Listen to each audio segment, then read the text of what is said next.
লক্ষ্য করুন 2020 সালের তথ্য মতে বাংলাদেশের যে অর্থনীতি এটি হচ্ছে বিশ্বের 35তম বড় অর্থনীতির দেশ, যেটা 2035 সালে গিয়ে হবে বিশ্বের 25তম বড় অর্থনীতির দেশ।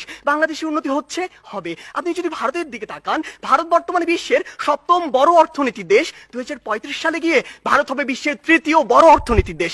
ভারত আপনার দিকে তাকিয়ে বসে রয়েছে না, দক্ষিণ এশিয়ার অন্যান্য দেশ বসে থাকছে না, পৃথিবীর অন্যান্য দেশগুলো বসে থাকছে না।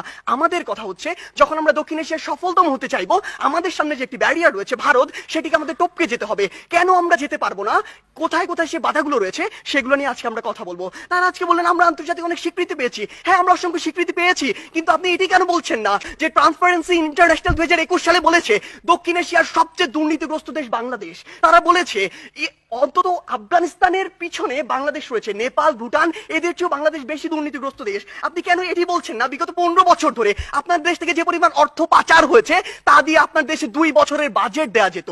আমাদের সমস্যাগুলো এই জায়গায়। আপনি শিক্ষা নিয়ে কথা বলছেন, বাংলাদেশের শিক্ষা খাত যদি লক্ষ্য করুন, পৃথিবীর কোনো মধ্যম আয়ের দেশ, স্বল্পোন্নত দেশ কিংবা উন্নত দেশে জিডিপির মাত্র 2% শিক্ষা খাতে বরাদ্দ দেওয়া হয় না, বাংলাদেশে মাত্র 2% দেওয়া হয়। শুনে অবাক হবেন, এই 2%-এর অধিকাংশই চলে যায় আমাদের ওই শিক্ষক কর্মকর্তা কর্মচারীদের বেতন দিতে। আপনি যদি লক্ষ্য করুন যে আজকে কেন ভারত আপনার চেয়ে এগিয়ে থাকবে, আজকে এই পজিশন দাঁড়িয়ে পৃথিবীর যত মাল্টিন্যাশনাল কোম্পানি রয়েছে তাদের যদি একটি তালিকা করেন, সেরা 10টির অন্তত 9টি পাবেন যেখানে ভারতের যারা রয়েছে তারা সিইও, কিন্তু বাংলাদেশের একটিও পাননি, আগামী 10 বছরেও পাবেন না। এই ক্ষেত্রে গুরুত্বপূর্ণ কিছু কথা রয়েছে যেগুলো আপনারা উপেক্ষা করে যাচ্ছেন।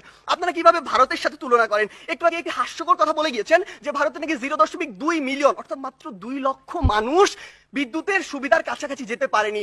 আপনি একবার চিন্তা করেছেন ভারতের জনসংখ্যা কত? 130 কোটি জনসংখ্যার একটি দেশ, আর আপনি 17 কোটি জনসংখ্যা নিয়ে ভারতের সাথে তুলনা করছেন। আপনি যদি 17কে 130-এর সাথে তুলনা করে সে অনুযায়ী গুণ করতেন, তাহলে দেখবেন ভারত আপনার চেয়ে অবশ্যই এগিয়ে রয়েছে। আপনি আজকে কথা বলছেন বাংলাদেশের বিভিন্ন খাত নিয়ে, কৃষি খাতের কথা বলছেন। বাংলাদেশের কৃষি খাতের জন্যই আমাদের কারো ভুগতে হবে। বাংলাদেশের কৃষি খাতে আপনি এই জরিপে আর আপনার এই পরিসংখ্যানে যা দেখাচ্ছেন, কৃষকের কাছে যান সেটি দেখতে পাবেন না। কৃষক আজকে তার ধানে আগুন পর্যন্ত লাগিয়ে দেয়। আজকে কি হয়েছে?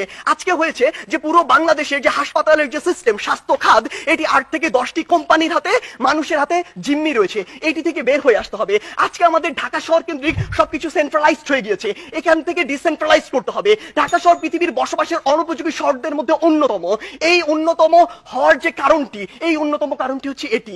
আমাদেরকে এই জায়গাগুলোতে কাজ করতে হবে। আপনি ডেল্টা প্লেনের কথা বলছেন, আপনি প্যারিস চুক্তির কথা বলছেন। এই প্যারিস চুক্তি থেকে যেমনটি ট্রাম্প করেছিল, যখন ইচ্ছা তাদের স্বার্থ থাকবে না, বের হয়ে যাবে। আপনাকে আপনাদের নিজের স্বার্থ দেখতে হবে।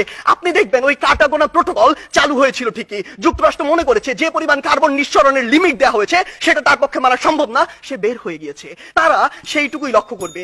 তাই মাননীয় বিচারক মন্ডলী, আমরা বিশ্বাস করি বাংলাদেশ অবশ্যই সফলতম একদিন রাষ্ট্র হবে, সেটি আমরা স্বপ্ন দেখি, কিন্তু 21 শতাব্দীর মধ্যে এটি সম্ভব নয়। যখন আমাদের সামনে ভারত রয়েছে, সম্ভব হবে যদি আমরা যে সীমাবদ্ধ ক্ষেত্রগুলো দেখিয়েছি সেগুলোতে কাজ করতে পারি। আমরা প্রত্যাশা করি কোনো একদিন আমাদের প্রজন্ম বাংলাদেশকে সফলতম রাষ্ট্র হিসেবে দেখবে। ধন্যবাদ।